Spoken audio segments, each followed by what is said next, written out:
Hi, everyone. We are about to go live with Dr. Yu, who is from Dr. Lifestyle 101 on Instagram. And he is going to have a lot of amazing things to say to us tonight. So I hope you guys are ready. Sorry, I'm just trying to adjust my stand. Don't mind me. Okay, there's Dr. Lifestyle. So I'm going to connect with Lifestyle One.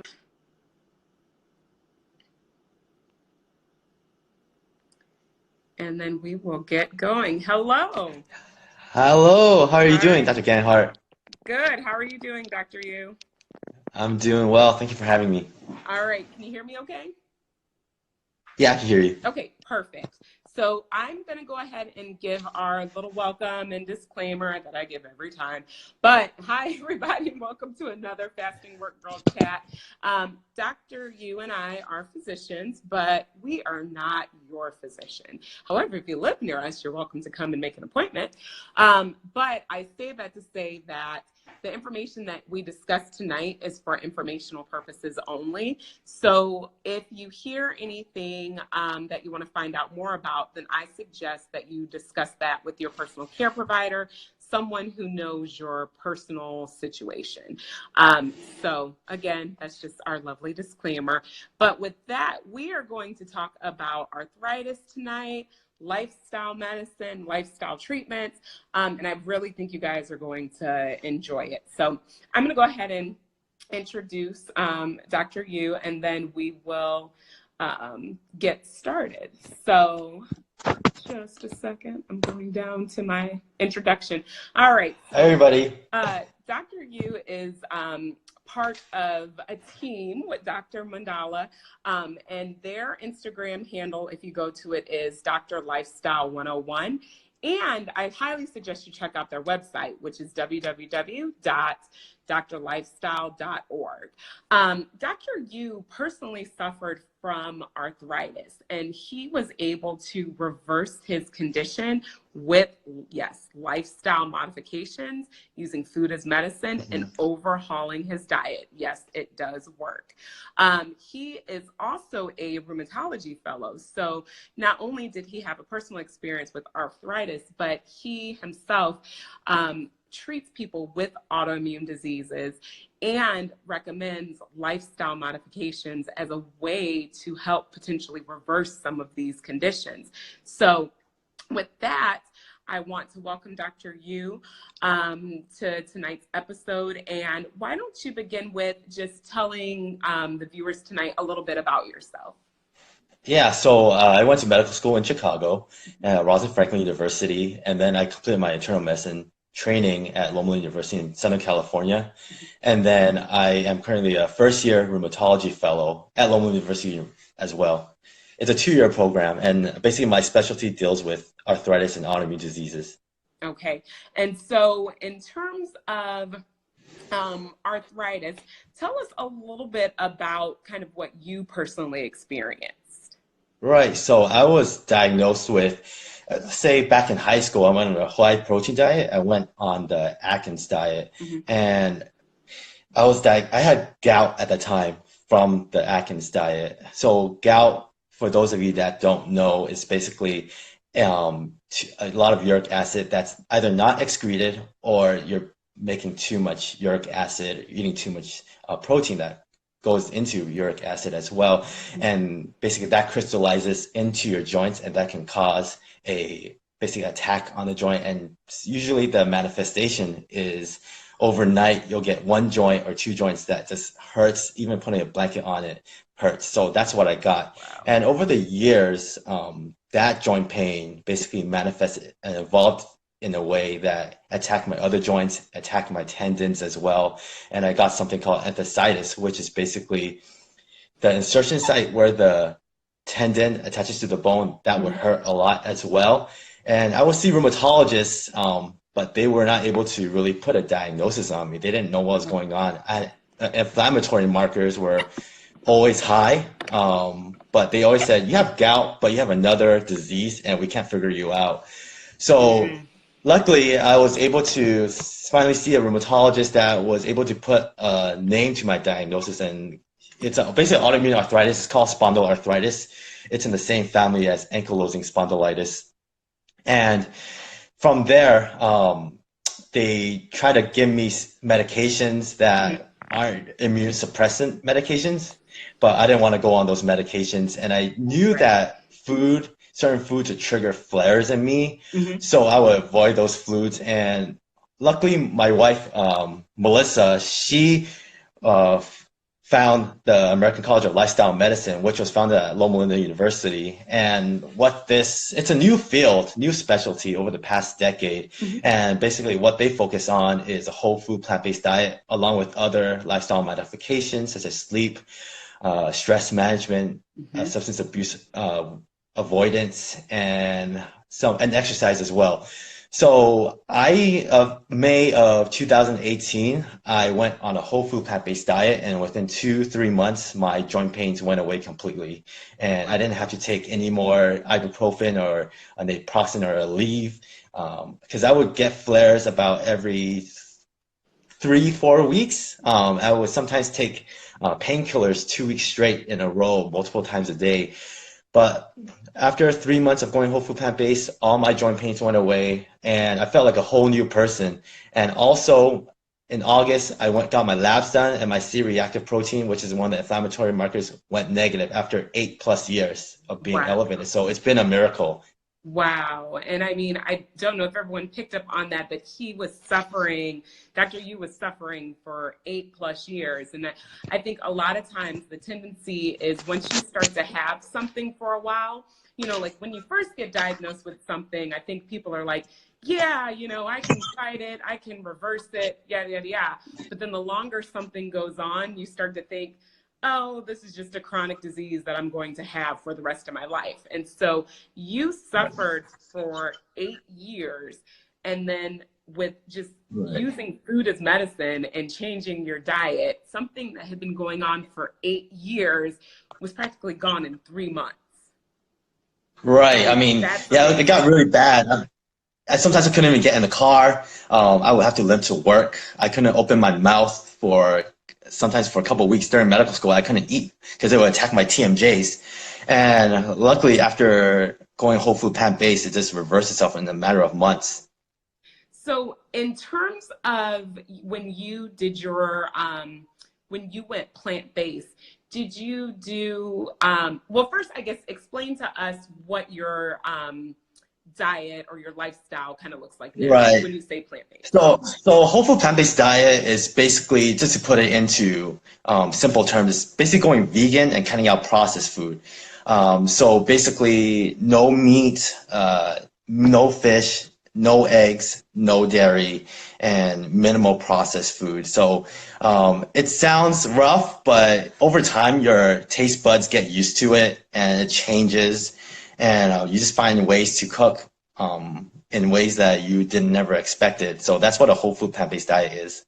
And then did you find that certain foods kind of flared you more, or that you had intolerances to, or was it kind of you just gave up pretty much everything or opted to switch for something different? I won't say gave up, you opted for something differently. So I noticed that when I ate high salt foods, like after I go eat sushi, I would flare. And I noticed that when I drank coffee, when I grabbed something from Starbucks, I would flare as well. I know a lot of people don't have problems with coffee, but I did. And also, when I went to go eat like Korean barbecue or something like that, I would flare as well. So different foods would make me flare. So I went, basically one day I was eating normal, and then next day I went whole food plant-based, and I was like, let's give this a try. Let's give this 2 to 3 months. And I was able to basically reverse my disease within a matter of months. Wow, that's incredible. And so when you kind of found the plant-based diet, were you skeptical at first, or were you kind of just, you know, figured what could it hurt to try? Or Exactly. What could have hurt? I knew certain foods would make me trigger. And I watched the Forks Over Knives documentary, which is about, it's from the lifestyle medicine doctors, and they talk about whole food plant-based diet, how it's able to potentially reverse diseases. So I gave that a shot, and it worked. Yeah. I'm so surprised. And I mean, there were objective findings of my spondyloarthritis. I had an ultrasound done on me by my rheumatologist, and they did find ultrasound findings of spondyloarthritis as well. So with my pain and with objective findings and with the numbers, the lab values reversing, it's real. Yeah. And then were your clinicians surprised at all, or were people who So, knew you, you know, prior to the switch yeah. surprised?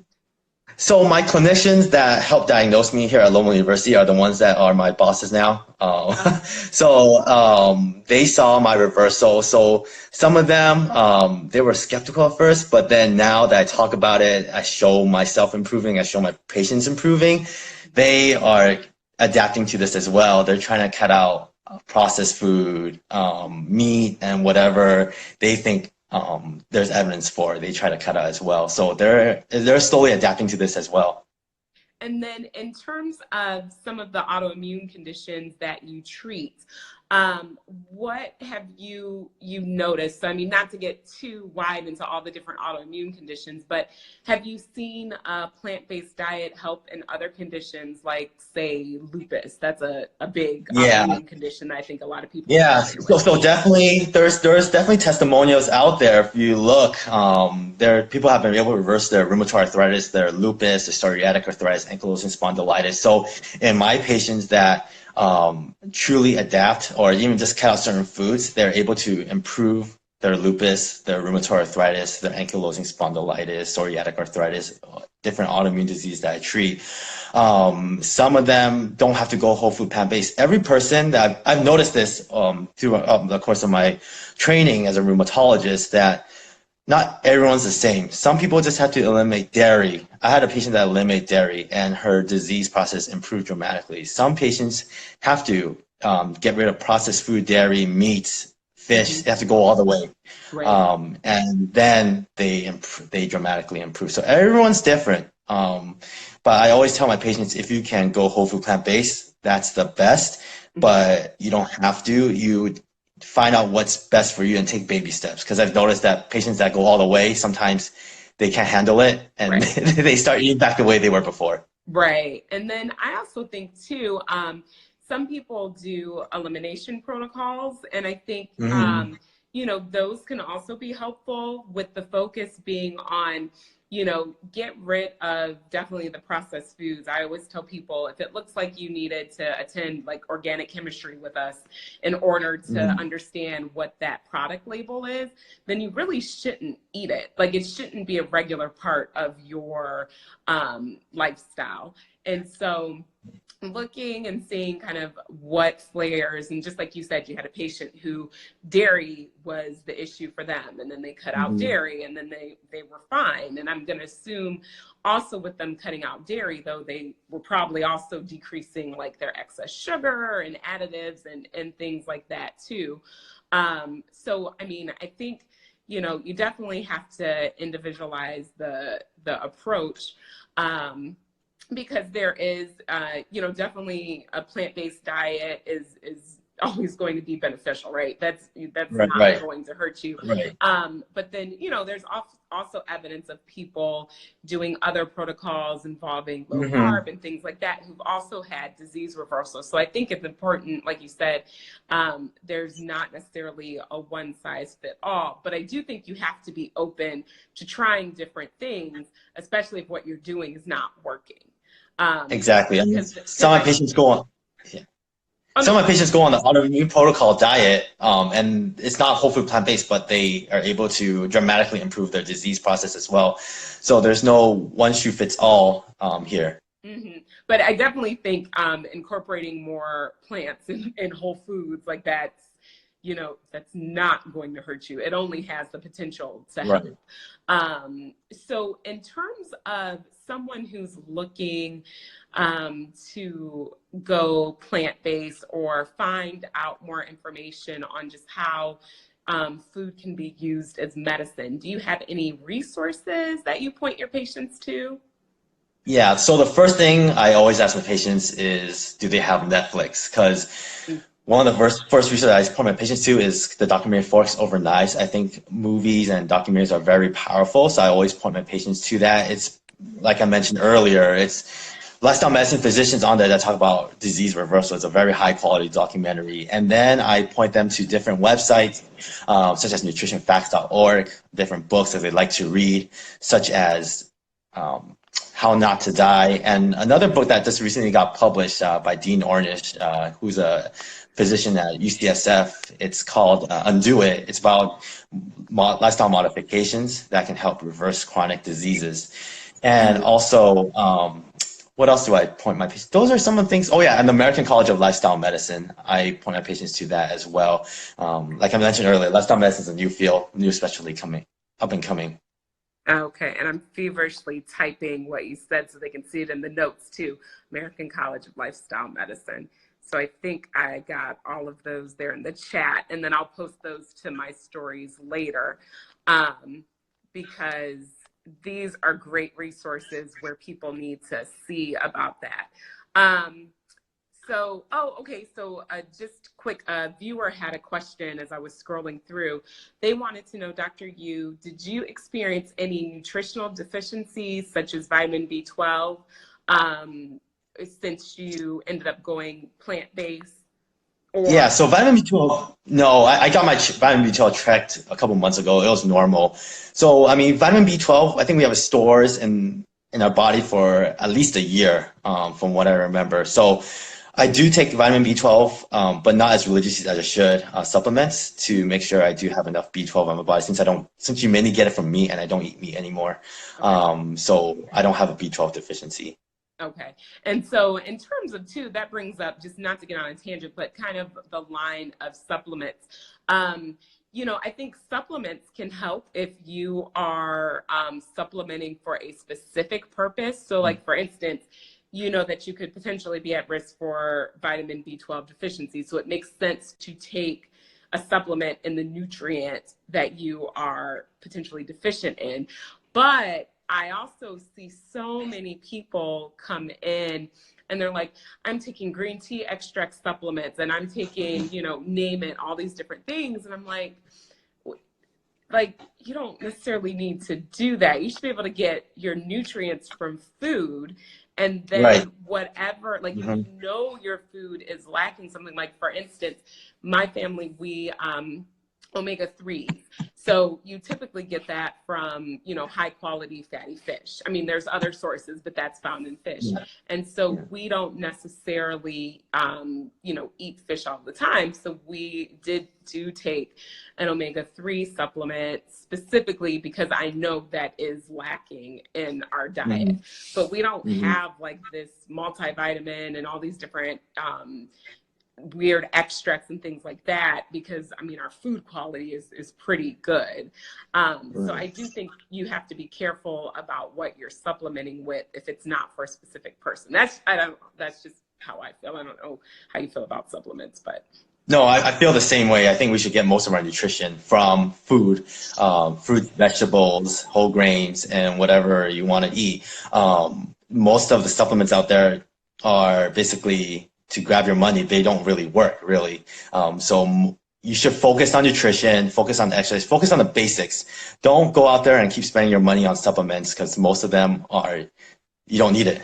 Right, exactly. And then, you would have potentially more money to, spend on quality food. Now, I Exactly. know, you mentioned earlier, in terms of when people are shopping and looking at things to buy for food, how do you how do you recommend people shop, I guess? You're not necessarily saying, this is your grocery list, but are there any tips when we're in the supermarket that can help us kind of stay away from processed foods and get us more towards the healthier items? Yeah, I mean, I always tell my patients to go shop in the periphery of the grocery store, because the middle aisles are all where the processed food are.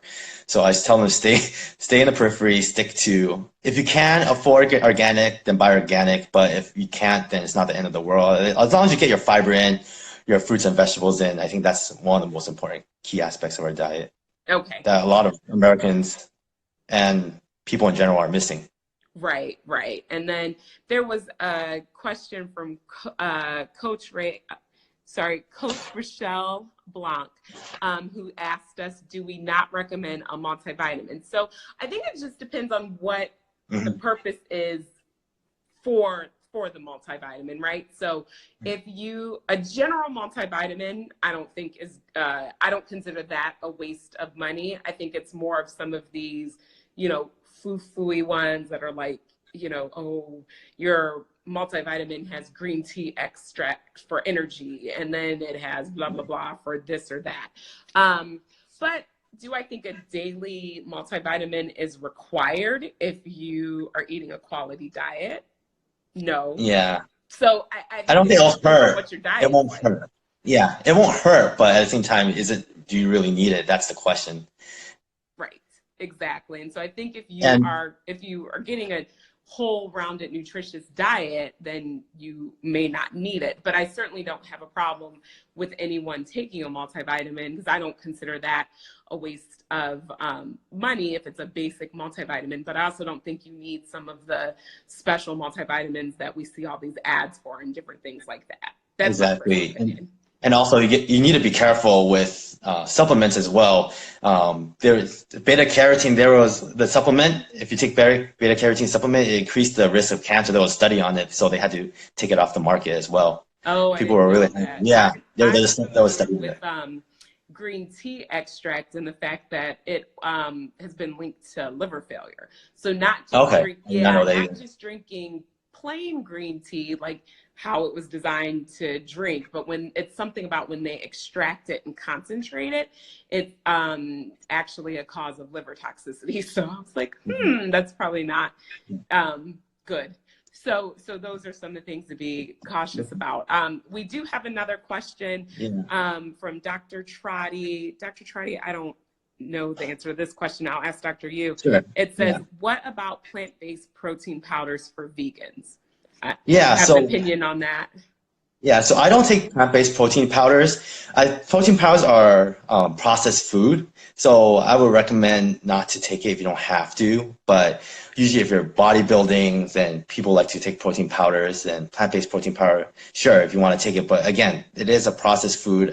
For my autoimmune disease and arthritis patients, I tell them to go try to minimize processed food as much as possible because you don't know what's inside really. That's true. There's a lot of additives to get it on the shelf. And there was meme I saw going around, which I liked. I mean, take it for what it's worth, but it was like they had all these products and it said the longer the shelf life, the shorter yours is. So Yeah. I'm always cautious about things that, can last for, I don't know, umpteen months, even if they do say it's all natural. Because I'm like, well, most Mhm. natural things don't last indefinitely unless they're Right, frozen right, or something. So right. that is something to be cautious of. Um, Now, I did have another question for you in terms of if people want to get started in improving their lifestyle, what are kind of like your maybe top 3 to 5 tips on people looking to either address disease processes or just improve their overall health for wellness? How Right. should we So I do begin? have, yeah. So this is based on the American College of Lifestyle Medicine. There is evidence behind this. So I do have a couple of tips. First of is nutrition, which we already talked about already. Focus on eating your fruits and vegetables. Focus on your fiber as much as possible. Second tip is to focus on your exercise. You have to exercise at least 150 minutes a week, which is the minimum as recommended by our American government. Yep. So exercise is anti-inflammatory. Make sure you cut the calories, burn the calories, lose the weight, get your BMI under 25. Third thing is to focus on your sleep. Get 7 to 9 hours of sleep. Sleep plays a huge role And fourth thing is to manage your stress. Stress can make you flare, make your arthritis flare, and it's gonna make you feel like you just pulled an all-nighter sometimes. So those are four things, and I mean, we haven't even touched about the gut microbiome, which plays a huge role in all of this, and we don't have time on this talk today. But gut microbiome is new research in the past 1 to 2 decades that has been that there's not much clinical use right now, but in the future, that's where we're going to be focusing on in the next couple of decades is the gut microbiome, how to control that to control our diseases. Yes, because I mean, believe it or not, we are more foreign DNA in terms of bacteria and things like that than we are human. So the microbiome, the bacteria in our gut and things like that have huge interactions with our autoimmune system, with just all of our processes, with mood, all of those things. So that's definitely something there. And then also to touch back on exercise. So I know a lot of people who follow me may think that I'm kind of like, oh, exercise doesn't necessarily play a part in losing weight, and so then you don't have to exercise.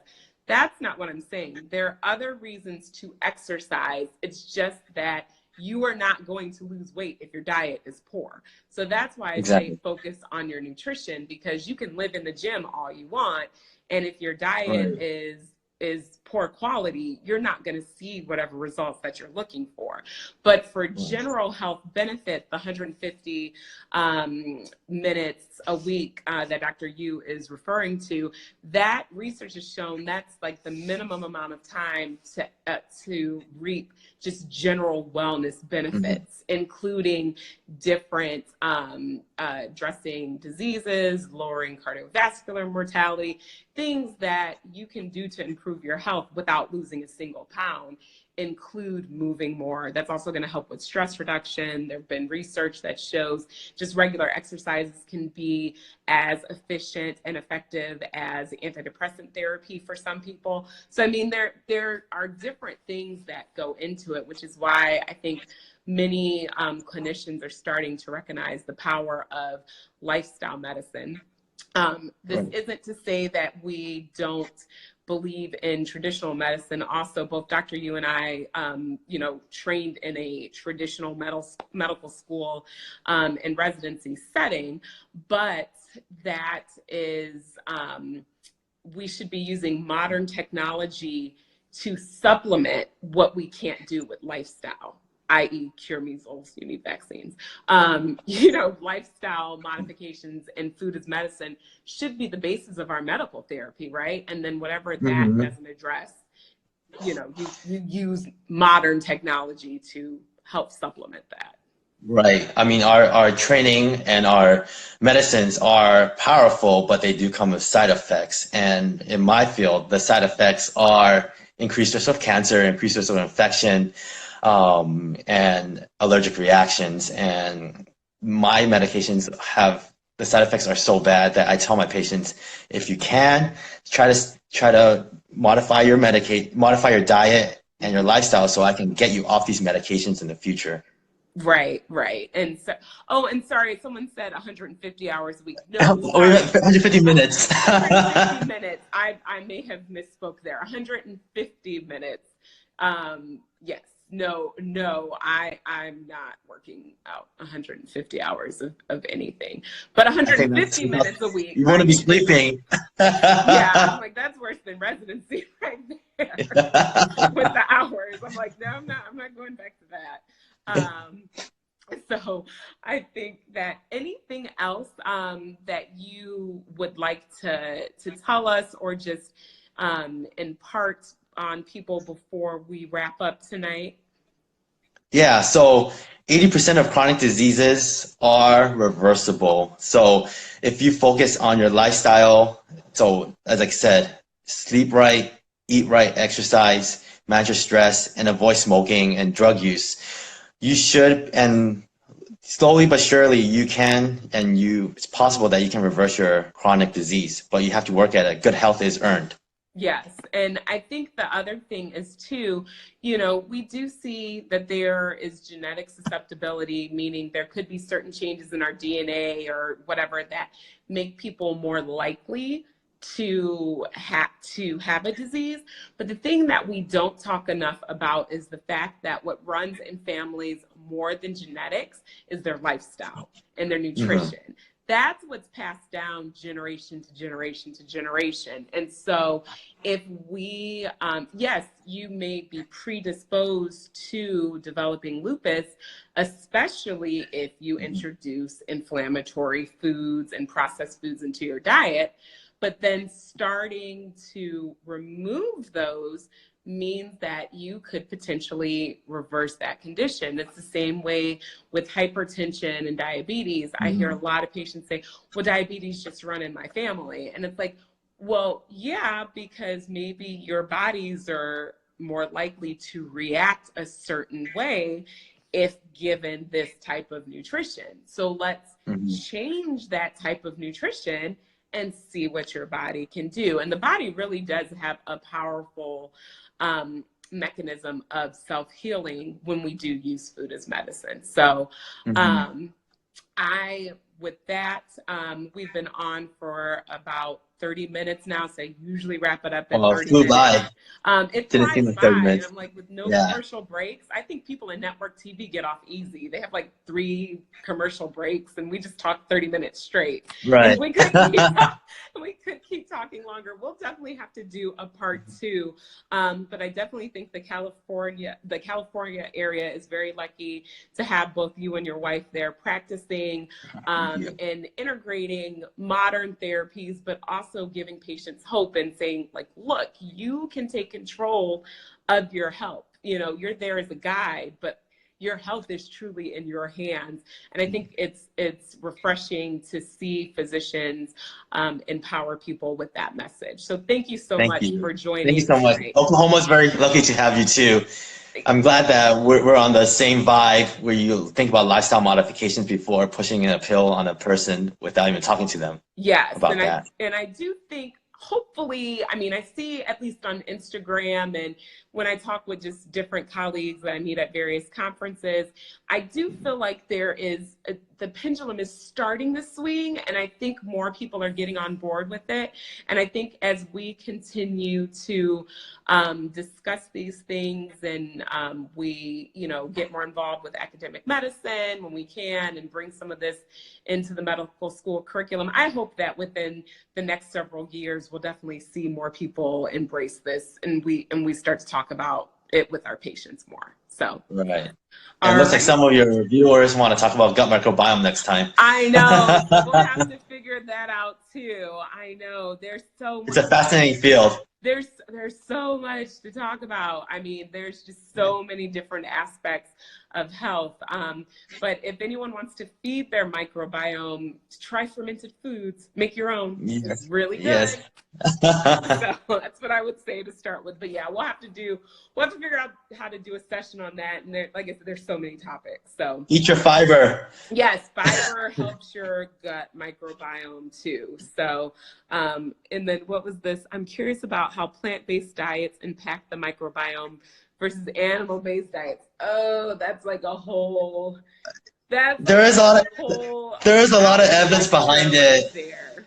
Yeah, there's a lot of evidence behind it. Yes, there definitely is. So that's a good question too. I don't think we're going to be able to get into that. We'll have to talk about that next time. Yeah, but that's definitely a good thing because I saw, oh goodness, who was it on here? Doc Serena. She's a GI doctor who actually came and chatted with me now maybe like 2 months ago, but she just attended a conference. It was a plant-based GI conference, and they talked about microbiome changes in a plant-based diet versus